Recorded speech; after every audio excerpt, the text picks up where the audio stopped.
Kahapon ay birthday nga ng aking pamangkin. At dahil first birthday nga nitong pamangkin ko, ay magdiriwang din nga po kahit nga po sa simpleng handaan lamang. Nagluto lang nga po ako ng kakanin at gumawa na rin nga po ako ng simpleng cake nga po para may celebration naman po. Bali kahapon nga po ay August 28 nga po ang birthday nga po ng aking pamangkin. Pero gabi pa lang nga po ng August 27 ay nag-bake na nga po ako ng cake. Gumawa na nga po ako ng advance nga po para mas lalo nga po ito maging moist. Bali hindi ko na rin nga po pala sa inyo pinakita kung paano nga po ako nag-bake. Sa mga susunod nga pong video ko ay gagawa nga po ako ng cake para nga po matuto rin nga po kayo. Bali gumawa nga po ako ng number 1 cake at round cake nga po. At nilagyan ko lang nga po ng nasa gitna para nga po di po ma-deform ang number 1. Tinutpick check ko muna nga po ito nga pong cake kung luto na nga po. Nung kinaumagahan nga po ay eto nga po si Musumi at ako nga po ay sobrang nagpapakyut pa po. Bali ito nga pong si Dylan ang magse-celebrate nga po ng first birthday. At pagkatapos nga po ay nag-prepare na rin nga po ako nito nga pong gagawin kong puto cheese. Hey guys, dahil birthday nga ng pamangkin ko ay magluluto nga tayo ng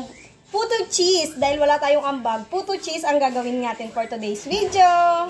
At dito nga po ay nag-prepare nga po ako ng cheese para nga po sa gagamitin nating toppings ng puto cheese. At dito nga po sa part na to ay pinag-prepare ko na muna nga po ang gagawin nga po ng mga puto cheese at pinaghalo-halo ko po. At dito nga po ay gagawa nga po pala ako ng separated video nga po sa paggawa nga po ng puto cheese. Pinaghalo-halo ko lang nga po yung lahat nga po ng ingredients, ang all-purpose flour, sugar, egg, at kung ano-ano pa po. At habang nagpe-prepare din nga po ako nitong puto ay nagpapakulo na rin nga po pala ako ng mainit na tubig. Sa mga hindi nga po pala nakakaalam, ang pinakauna ko nga po palang mga video ay cooking show nga po. Isa rin nga po kasi ito sa mga pinagkakabalahan ko nga po at nahilig na rin nga po ako. At dito nga po, para may design naman nga po na mukha nga po nitong pamangkin ko, ay nag-print nga po kami ng tar papel. Ito nga pong birthday nga ng pamangkin ko ay biglaan lang nga po, kaya habang nagluluto nga po ako ng puto ay inaayos ko rin nga po kahit simpleng design. Buti nga po ay may mga baby shark nga po dito. At dito rin nga po pala sa part na to ay gagawa na rin nga po pala ako ng icing nga po para nga po sa ginagawa kong cake. Ang gamit ko nga po pala sa paggawa nga po ng cake ay boiled icing nga po. Sa sobra ko nga pong daming ginagawa at wala nga po akong taga-video ay ito na rin nga po yung inuna ko nga po. Ito nga pong number 1 cake. Bali ini-slice ko lang nga po itong number 1 cake nga po para lagyan ko rin ng fillings. Ito nga pong nasa gitna. Bali nag-print na rin nga po pala kami nito nga pong baby shark dito nga po sa may photo paper. Ito rin nga po kasi ang gagamitin ko nga pong design para nga po sa cake. Ito nga po ay baby shark dahil baby shark din nga po ang design nga po ng birthday pamangkin ko. At ito na rin nga po pala yung nagawa ko nga pong icing. Ito na yung nagawa kong icing.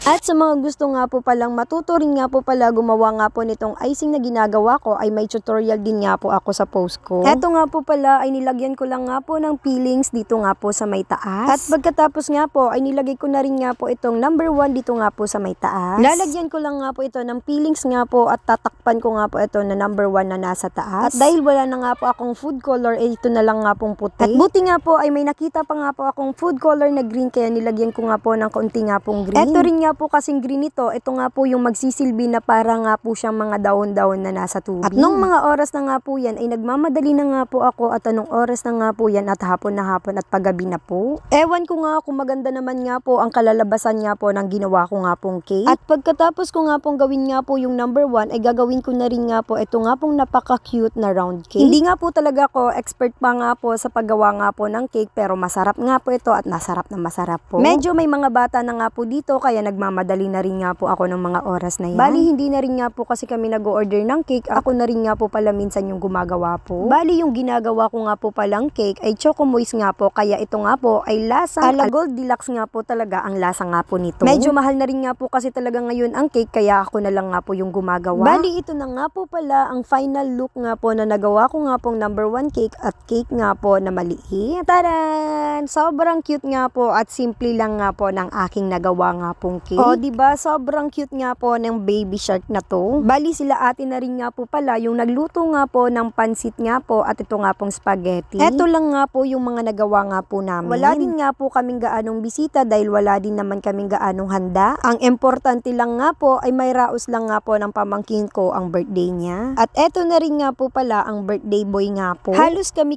lang nga pong magpipinsan at mga bata nga po dito nga po sa malapit sa amin. Eto nga po yung lahat nga pong bata at meron meron pa nga po sa labas. Pero bago nga po yun, ay magpipicture-picture na muna nga silang buong pamilya. Sobrang bilis lang nga po talaga ng panahon at 1 years old na nga po ito o si Dylan. Sobrang bilis lang nga po talaga ng panahon ngayon. Pinaupo na rin nga po pala nga dito nga po sa mesa nga po si Dylan at kumanta rin nga po kami ng happy birthday.